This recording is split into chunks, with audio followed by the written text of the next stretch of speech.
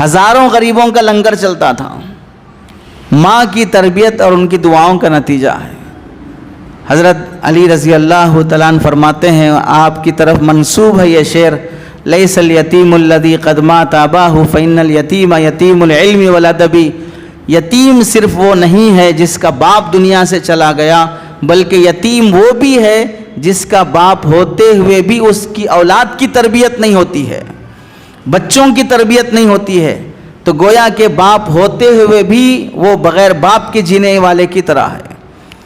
تو ہمیں اللہ نے یہ موقع دیا کہ ہم اپنی اولاد کی تربیت کریں. بہت بڑا کام ہے. اس وقت دیکھیں ہماری مسلمان بیٹیاں غیروں کے ساتھ جا رہی ہیں. کالجوں میں پڑھنے والی بچیاں کیسے فیشنیبل ڈریسز پہنتی ہیں، ان کا میک اپ کیسا ہوتا ہے، ان کا ہیئر اسٹائل کیسا ہوتا ہے، ان کا اسپرے اور سینٹ یوز کرنے کا انداز کیسا ہوتا ہے، اور ان کے جوتیاں اور چپل پہننے کا انداز کیسا ہوتا ہے. کتنی ہماری بیٹیاں وہ ہیں جو غیر مسلم بھائیوں کے پاس حرام نسل جنم دیتی ہیں، حرام بچے جنم دیتی ہیں. یہ کیوں ہو رہا ہے؟ ماؤں کی تربیت اپنی بیٹیوں پر، ماؤں کی کڑی نگرانی اپنی بیٹیوں کے حق میں ہوتی تو کیا یہ دن دیکھنے کو ملتا؟ حیدرآباد میں ایک خاتون ہے، دیکھیں جذبہ ہوتا ہے تو کتنا کام ہوتا ہے. ایک خاتون تھی، انتقال ہو گیا. وہ اپنے گھر میں، شوہر نہیں تھے اس کے، اپنے گھر میں محلے کے بچوں اور بچیوں کو جمع کر کے 100 سے زائد بچوں کو مکتب پڑھاتی تھی. وہ خاتون 100 سے زائد بچوں کو اپنے گھر میں مکتب پڑھاتی تھی. بیمار ہو گئی، ڈاکٹر سے علاج کروایا تو ڈاکٹروں نے کہا کہ تمہیں پیٹ کا کینسر ہے، تمہیں بیڈ ریسٹ لینا پڑے گا، اگر یہ بولنا چلنا پھرنا رہا تو بیماری اور بڑھ جائے گی. تو وہ خاتون کینسر کی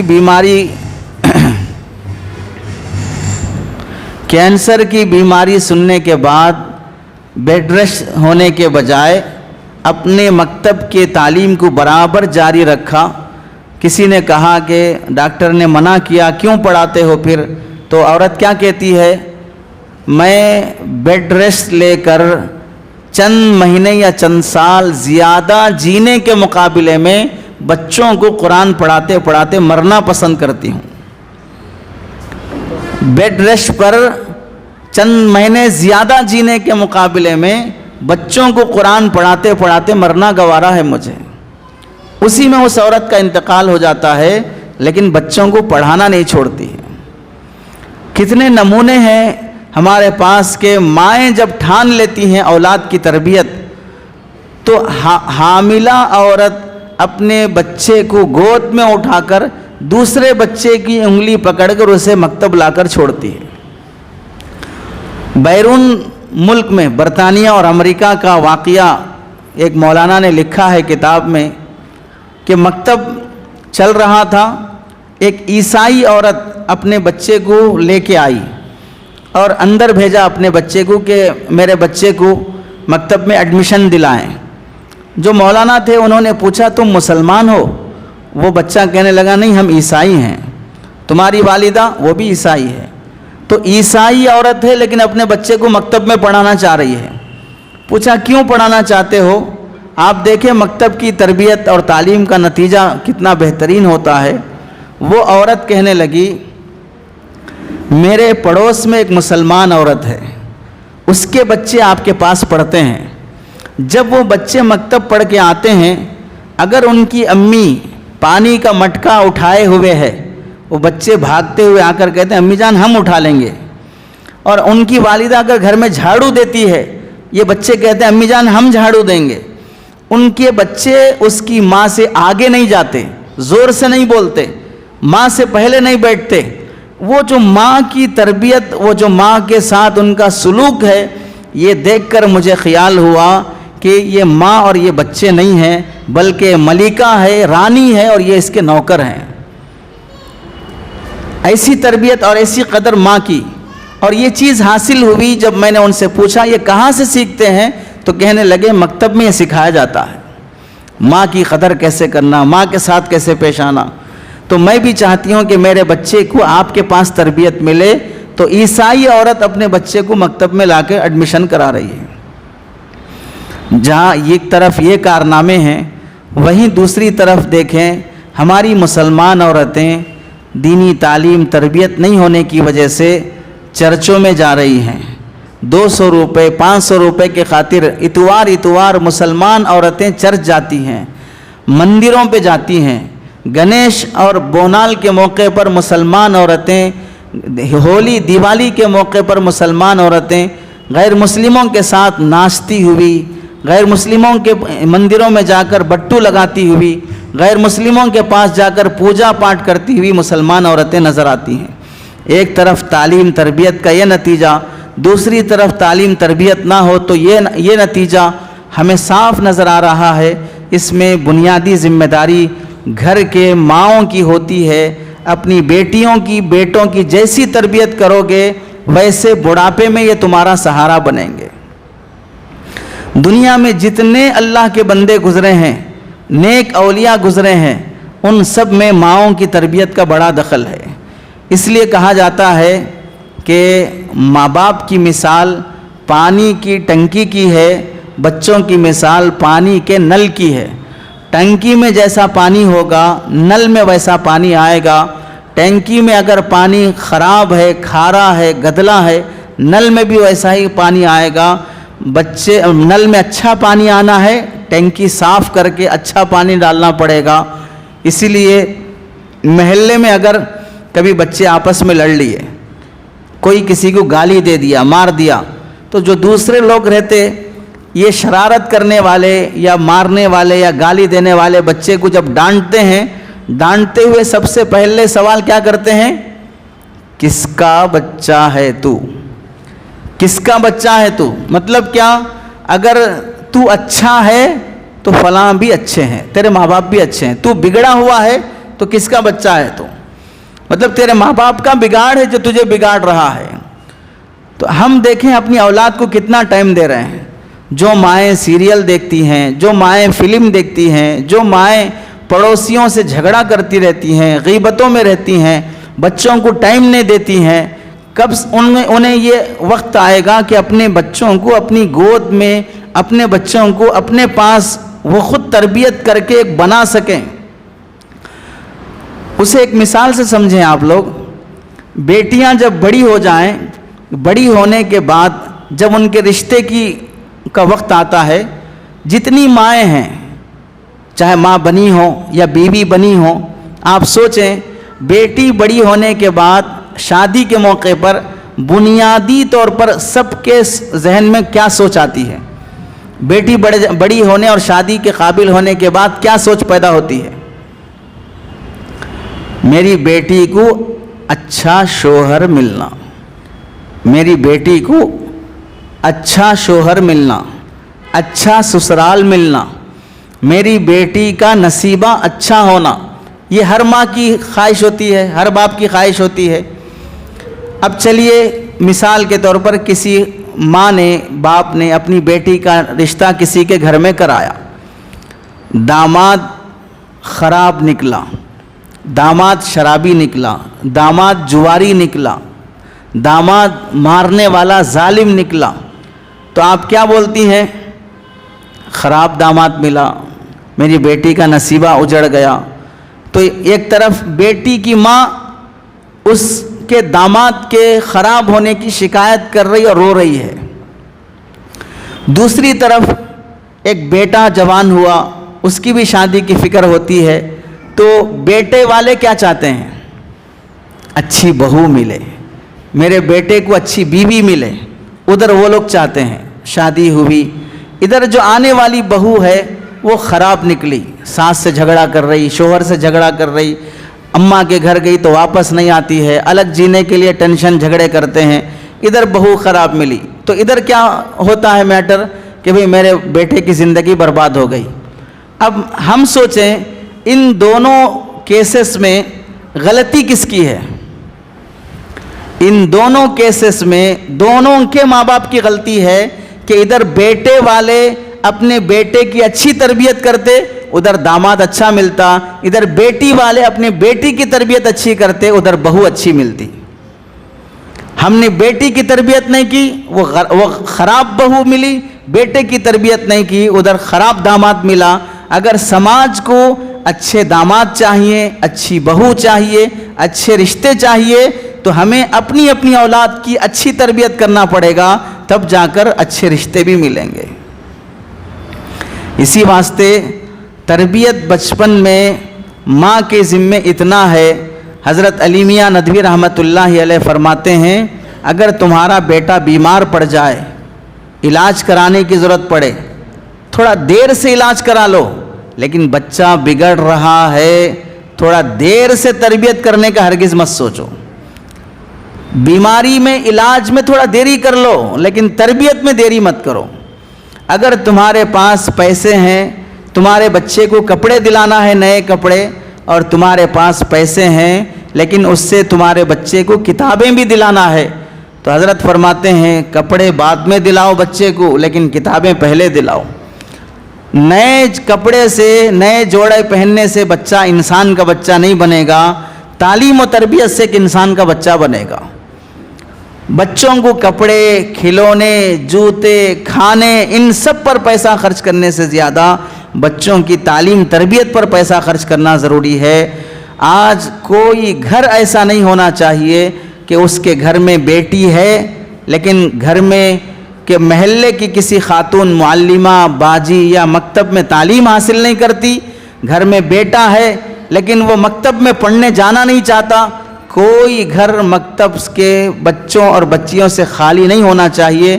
آج آپ کے جمع کرنے کا مقصد یہ ہے، اپنی بیٹیوں کو اور اپنے بیٹوں کو مکتب کی تعلیم دینا اپنی زندگی کا فرض سمجھیں۔ ہمیں چاہے 2 وقت، 1 وقت کا کھانا چھوڑنا پڑے، ہمیں چاہے عید کے موقع پر سادے سیدھے کپڑے پہن کر گزارا کرنا پڑے، ہمیں چاہے کسی مہینے میں گوشت کے بغیر سالن کھانا پڑے، ہم سارے فاقے اور ضرورتیں بھی قربان کر دیں گے، لیکن اپنی اولاد کو دینی تعلیم سے ہرگز محروم نہیں رکھیں گے۔ جو ماں باپ کسی عزم کے ساتھ اپنی اولاد کی تربیت کرتے ہیں، یہی بچے کل ماں باپ کے لیے آنکھوں کی ٹھنڈک بنتے ہیں۔ ایک چھوٹا سا واقعہ سبق سیکھنے کے لیے، حضرت اشرف علی تھانوی رحمۃ اللہ علیہ ہندوستان کے بڑے علماء میں سے گزرے ہیں۔ حضرت تھانوی رحمۃ اللہ علیہ کے بھائی تھے اکبر علی اور یہ ہے اشرف علی۔ حضرت تھانوی کے والد ایک بیٹے کو عالم بنائے اور ایک بیٹے کو وکیل بنائے، لائر بنائے۔ تو کسی نے بعد میں پوچھا، آپ کے 2 بچوں میں سے کون سے بچے سے آپ کو زیادہ خوشی ہے؟ تو حضرت تھانوی کے والد نے کہا، 2 بچوں میں سے میں اگر میرے لائر بیٹے سے کہتا ہوں کہ بیٹا مجھے پانی لاؤ، پینا ہے، پینے کے لیے پانی منگاؤں گا، تو میرا لائر بیٹا اپنے کام کرنے والے نوکر کو بولتا ہے کہ ابو کو تھوڑا پانی دے دو، اور جب میں اشرف علی سے کہتا ہوں بیٹا مجھے پانی چاہیے، تو اپنا کام چھوڑ کے خود اٹھ کے آ کے مجھے پانی دیتا ہے۔ اور میں اپنے وکیل بیٹے سے کہیں گھر سے باہر نکلنا ہو تو مجھے چپل پہننے ہیں، تو میرا بیٹا چپل پہن کے نکل جاتا ہے اور اپنے نوکر سے کہتا ہے کہ میرے ابو کو دیکھ لو تھوڑا۔ اور جب میرے ساتھ میرا بیٹا اشرف علی ہوتا ہے، وہ پہلے مجھے چپل پہناتا ہے پھر اپنے چپل پہنتا ہے۔ ان کے والد فرماتے ہیں، میرے لائر بیٹے سے میری مادی اور گھر کی ضرورتیں تھوڑی بہت پوری ہو جاتی ہیں، لیکن میرے دل اور میری روح کو سکون جو پہنچتا ہے میرے بیٹے اشرف علی سے پہنچتا ہے، جسے میں نے عالم بنایا، جسے میں نے حافظ بنایا۔ اس کے ذریعے سے عام طور سے ہوتا یہ ہے کہ بڑے باپ کی اولاد باپ کی نسبت سے چمکتی ہے، بڑے باپ کی اولاد باپ کی نسبت سے چمکتی ہے کہ بڑا خاندان ہے اس کے باپ یہ پوسٹ پہ ہیں، لیکن میرا بیٹا اشرف علی وہ ہے جس کی نسبت سے میں مشہور ہوا ہوں، بیٹے کی وجہ سے میں جانا جاتا ہوں، لوگ کہتے ہیں اشرف علی کے والد ہیں، اشرف علی کے والد ہیں، تو بیٹے کی نسبت سے میں جانا جاتا ہوں۔ تو اگر بچوں کی تربیت اچھی ہوتی ہے تو یہ بچے کل ہمارے لیے آنکھوں کی ٹھنڈک بنتے ہیں، ہماری خوشی اور راحت کا سامان بنتے ہیں۔ اس واسطے آپ یہ ذمہ داری لیں، آپ جس محلے کی عورت ہوں اس محلے کے مولانا سے اپنے شوہر اور محرم کے ذریعے سے رابطہ کر کے اپنے بچوں کو مکتب بھیجانے کی کوشش کریں۔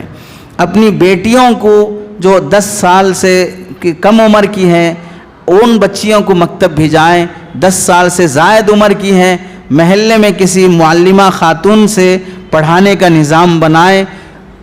قرآن حدیث کی تعلیم کے بغیر آپ اپنی بچیوں کو کالج کی ڈگریاں دلائیں گی تو ہم اور آپ سوچیں ہم کیا فیوچر بنانا چاہتے ہیں۔ دیکھیے ہم جانتے ہیں حیدرآباد میں ایک کیس آیا، خود ہمارے پاس ایک کیس آیا، ایک نوجوان اپنی بیوی کو لایا، دونوں میاں بیوی میں جھگڑا کئی مہینوں سے چل رہا ہے۔ کس بات پہ جھگڑا چل رہا ہے؟ بیوی یہ بول رہی ہے میری شادی ہو کر تقریباً 11 سال ہو گئے، 11 سال سے اب تک یہ میرے کو اینڈرائڈ موبائل نہیں دلائے۔ میری دیورانی کی شادی ہو کے 2 سال ہوا، اس کے پاس سامسنگ موبائل ہے، تو میں ان سے موبائل مانگ رہی ہوں، یہ مجھے موبائل دلانے تیار نہیں ہے۔ جھگڑا اتنا بڑھ گیا کہ وہ میرے پاس اس واسطے آئے یا تو موبائل ہونا یا تو خلا ہونا، یا تو موبائل ہونا یا تو خلا ہونا۔ اب آپ دیکھیے عورت موبائل چھوڑنے تیار نہیں ہے، شوہر چھوڑنے تیار ہے۔ 2022 کا واقعہ ہے، کویت کا جو وہاں کا اخبار ہے عربی اخبار، اس میں یہ واقعہ لکھا تھا کہ 2022 میں کویت جو عربی ملک ہے وہاں ایک سال میں 3.5 لاکھ طلاق اور خلا کے کیسز ہوئے، 3.5 لاکھ۔ ان میں سے ایک خلا کا کیس جو اس رپورٹ میں لکھا ہوا تھا یہ تھا کہ ایک خاتون کیس کی کہ مجھے میرے شوہر سے خلا چاہیے، تو وہاں پوچھا گیا بھائی کیوں خلا چاہ رہے تم؟ تو دیکھیے سارا مجمع، کورٹ کا جج، لائر اور جو آڈینس تھے وہ سب حیران ہو گئے۔ عورت کیا کہہ رہی ہے کہ میرا شوہر مجھے فیس بک یوز کرنے نہیں دیتا ہے، اس واسطے مجھے خلا چاہیے۔ سارے لوگ حیران تھے کہ شوہر چھوڑ رہی ہے لیکن فیس بک نہیں چھوڑ رہی ہے۔ ایسے سماج، ایسی عورتیں بنانے سے ہماری بچیاں سکون سے جئیں گی؟ ہم اپنی بچیوں کو ڈگریاں دلا رہی ہیں، بتائیے وہ لڑکی آپ چاہتے ہیں آپ کے گھر میں بہو بن کر آنے والی لڑکی آفس چلانا جانتی ہے، گھر چلانا نہیں جانتی ہے، اسے آپ بہو بنانا چاہتے ہیں؟ آپ اپنے بیٹے کا رشتہ ایسی لڑکی سے کرنا چاہتے ہیں جو باس کو خوش رکھنا جانتی ہے، آپ کے بیٹے کو خوش رکھنا نہیں جانتی ہے۔ آپ اپنے گھر میں ایسی لڑکی کو بہو بنا کر لانا چاہتے ہیں جو کمپنی کے ورکرز کا دل جیتنا چاہتی ہے لیکن خاندان میں سسرال کا دل جیتنا نہیں چاہتی، ایسی لڑکی کو اپنی بہو بنانا چاہتے ہیں۔ ایسی لڑکی کو بہو بنانا چاہتے ہیں جو ہوٹل میں ویٹر کا کام یا ایئر ہوسٹس کا کام ایئرپورٹ پر کرے اور وہ آفس اور کمپنی میں کلینر کا کام کرے، لیکن اپنے گھر میں برتن دھونا، کپڑے دھونا، بچوں کی تربیت کرنا یہ نہیں چاہتی ہے، ایسی لڑکی کو بہو بنانا چاہتے ہیں۔ میرے گھر میں آنے والی بہو یا میرے گھر سے جانے والی یہ بیٹی FIR درج کرنا جانتی ہے، اللہ کے سامنے ہاتھ اٹھا کر دعا کرنا نہیں جانتی ہے۔ میری بیٹی مہیلا منڈل جانا جانتی ہے، میری بیٹی مصلی پہ کھڑے ہو کر اللہ کے سامنے مانگنا نہیں جانتی ہے۔ تو ہم کیسی بچیاں اپنے گودوں میں پالنا چاہتے ہیں، وہ ہمارے تربیت اور ہمارے عزم اور حوصلے پر موقوف ہے۔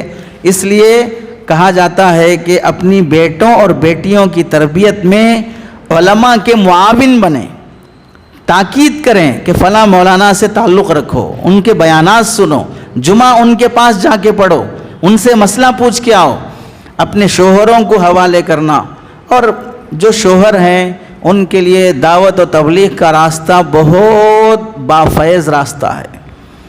آپ کی طرف سے یہ تربیت، تاکید، ان سے درخواست، منت سماجت کہ آپ اللہ کے راستے میں نکلیں.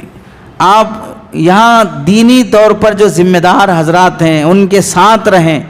آپ کی طرف سے جتنا مطالبے ہوں گے بتائیے، سال میں ایک مرتبہ ایک آدھا تولہ تو بھی سونا ہونا، عید کے نئے کپڑے ہونا، اپنے رشتہ داروں کے گھر جانا، شادیاں اٹینڈ کرنا، فنکشن اٹینڈ کرنا، یہ سب کام ایک خاتون جس طرح بڑی محبت سے بنا لیتی ہے، یہی کام دینی تربیت والا اگر محبت سے بنا لیتی ہے تو گھر کا شوہر بھی بدلے گا، گھر کی اولاد بھی بدلے گی. آج دیکھیں بہت سے گھروں میں شوہر کویت میں ہے، سعودی میں ہے، دبئی میں ہے، یہاں پوری ذمہ داری بیوی پر بھروسہ کر کے چھوڑ دیا کہ میری بیوی میرے بچوں کی تربیت کرے گی، لیکن گھر میں ماں تربیت پر توجہ نہیں دینے کی وجہ سے 12 سال کا نوجوان بچہ نشہ کا عادی ہو رہا ہے. مسلمان گھروں میں 12-13 سال کے بچے سگریٹ پی رہے ہیں. مسلمان گھروں میں 12-13 سال کے بچے نامناسب تعلقات میں پکڑے جا رہے ہیں. تعجب ہے، ایک مہینہ کے آس پاس کی خبر 28 دن 25 دن ہو رہے ہیں، ڈگری کرنے والا فرسٹ ایئر کا بچہ ایک لڑکی سے محبت کر رہا ہے، اسی لڑکی سے اور 4 لڑکے محبت کر رہے ہیں. ان کا آپس میں جھگڑا ہو گیا، 16 سال کے بچے کو ان 4 لڑکوں نے مل کے مرڈر کر دیا، مار دیا. 5 کے 5 مسلمان ہیں اور ایک لڑکی کی محبت میں گرفتار ہیں. یہ واقعات ہمارے سماج میں بولے سنے جانے کے قابل ہیں. اس لڑکی کا گھرانہ کہاں ہے، اس کے ماں باپ کہاں ہیں، اس کے ماں باپ کہاں ہیں، کیوں بچے آوارہ ہوتے جا رہے ہیں، دکھائی نہیں دے رہا ہے. ایک صاحب نے مجھے ویڈیو بھیجایا، ایک اسکول کا 7-8 سال کے بچے ہیں، بلا مبالغہ 7-8 سال کے بچے. ابھی بھی میرے پاس ہے موبائل میں ویڈیو، جہاں لفٹ ہوتی ہے، لفٹ کے بازو کچرا وغیرہ ڈالنے کے لیے جو ڈسٹ بن رکھتے ہیں، وہ ڈسٹ بن کے پاس کھڑے ہو کر 4-5 بچے 7-8 سال کی عمر کے بچے سگریٹ پی رہے ہیں. اور ایک بچہ کھڑے ہو کر، کوئی ٹیچر یا کوئی نہ آئے، وہ ان کی نگرانی کر رہا ہے. اب آپ بتائیے کتنا بگاڑ آ رہا ہے ہمارے بچوں میں، کیسے ہوگی یہ تربیت؟ اس لیے ماں باپ کی ذمہ داری ہے. اسی لیے کہتے ہیں نوالا سونے کا کھلاؤ لیکن نگاہ شیر کی رکھو. اپنی اولاد پر نگاہ شیر کی رکھو، کہاں جا رہا ہے، کتنے بجے اٹھ رہا ہے، چلنے کا انداز کیسے ہے، بیٹی کالج اسکول جانے کتنا بنتی سورتی ہے، بیٹے کے چلنے کا اسٹائل کیسا بدل رہا ہے. یہ ان کے انداز بتاتے ہیں کہ یہ کدھر بگڑتے جا رہے ہیں. ضرورت سے زائد سنورنے والی بیٹیاں باہر نکلتے وقت غلط راستے پہ جا رہی ہیں. ضرورت سے زائد پیسے مانگنے والا نوجوان بیٹا غلط راستے پہ جا رہا ہے. یہ ماں باپ کو توجہ دینی ہوتی ہے. باپ، آپ کا شوہر آپ کی خاطر کویت، سعودی، دبئی جاتے ہیں، اپنے ہاتھ سے بنا کے کھاتے، اپنے کپڑے خود دھو لیتے، وکیل وہاں کا جو رہتا ہے، جو سیٹ رہتے ہیں، ان کی گالیاں سنتے، تانے سنتے. یہ سب مصیبتیں کیوں برداشت کرتے ہیں؟ میری بیوی بچوں کا گزارا اچھا ہو. وہ مصیبتوں میں ہے اس بھروسے پر کہ میری گھر والی میرے بچوں کو اچھا تربیت کر لے گی، لیکن آنے کے بعد پتہ چلا کہ میری بیٹی ہاتھ سے نکل گئی، میرا بیٹا ہاتھ سے نکل گیا. تو اب بتائیے اس شوہر پر کیا گزرے گا؟ بڑھاپے میں ہم کس کے سہارے جئیں گے؟ اس لیے کہتے ہیں کہ علماء سے تربیت لو، اپنے بچوں اور بچیوں کو مکتب سے جوڑو. لازم کر لو کہ بیٹیاں مکتب کی تعلیم کے بغیر ہرگز آگے نہیں بڑھیں گی، چاہے ہمیں کالج رکوانا پڑے، اسکول رکوانا پڑے، اوپن سے 10 لکھوانا پڑے، اوپن سے ڈگری کروانا پڑے، لیکن یہ کنٹینیوز چلنے والی جو تعلیم ہے قرآن حدیث کی، یہ نہیں چھوٹنا چاہیے. اس لیے آپ خواتین سے درخواست ہے، آج کی اس محفل میں آپ کچھ ارادے کریں کہ ہمارے گھر کی ہر بچی، اگر وہ بچی بالغ ہو گئی ہے، بڑی ہو گئی ہے، تو یہاں جو ذمہ دار حضرات ہیں، مولانا کی گھر والی بھی ہیں، مولانا عبدالکریم صاحب کے، ان کے گھر والوں سے تعلق رکھ کر کوئی ترتیب مولانا کی نگرانی میں بنوائیں. لڑکیوں کے مدرسے چلتے ہوں، اگر پڑھی لکھی کوئی باجی محلے میں ہوں، ان کے ذریعے سے مکتب کا نظام ہو. بڑی لڑکیاں جو شادی کے قابل ہیں، ان کے لیے شادی کورس کا نظام ہو کہ شادی سے پہلے کچھ ان کی ٹریننگ ہو کہ شوہر کے حقوق کیا ہیں، سسرال کے حقوق کیا ہیں، اولاد کی تربیت کیسے کرنا چاہیے. شادی کورس اس زمانے میں ہر لڑکی پر فرض کا درجہ رکھتا ہے کہ بچیوں کو شادی کی زندگی سکھائیں. نہیں ہونے کی وجہ سے شادی کے 6 مہینے کے بعد خلا طلاق کے واقعات. ایک صاحب مجھے سنائے اپنی بیٹی کا واقعہ. شادی کرے, شادی میں 20 لاکھ روپے خرچ آیا. 20 لاکھ روپے خرچ آیا.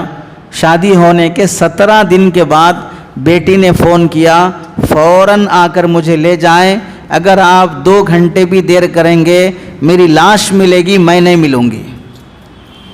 گئے, جا کر بیٹی کو لا لیے, خلا کرا دیے. 20 لاکھ شادی میں خرچ آیا. شادی کے بعد 17 دن کی زندگی, 1 دن کی زندگی 1 لاکھ روپے سے بھی مہنگی پڑی, پھر بھی رشتہ نہیں جما, خلا طلاق ہو گئے. کیوں یہ واقعات پیش آ رہے ہیں؟ ہماری بچیوں کی تربیت کی ضرورت ہے, ہمارے نوجوانوں کی تربیت کی ضرورت ہے. اس لیے تربیت پر توجہ دیں. اللہ سے دعا ہے کہ اللہ تعالیٰ ہماری نسل کی حفاظت فرمائے, ہماری بیٹیوں کی حفاظت فرمائے. اللہ تعالیٰ ہمیں اپنی اولاد کو ہماری بڑھاپے میں آنکھوں کا, دل کا, روح کا سکون اور راحت کا ذریعہ بنائے. آمین. وآخر دعوانا الحمد للہ رب العالمین.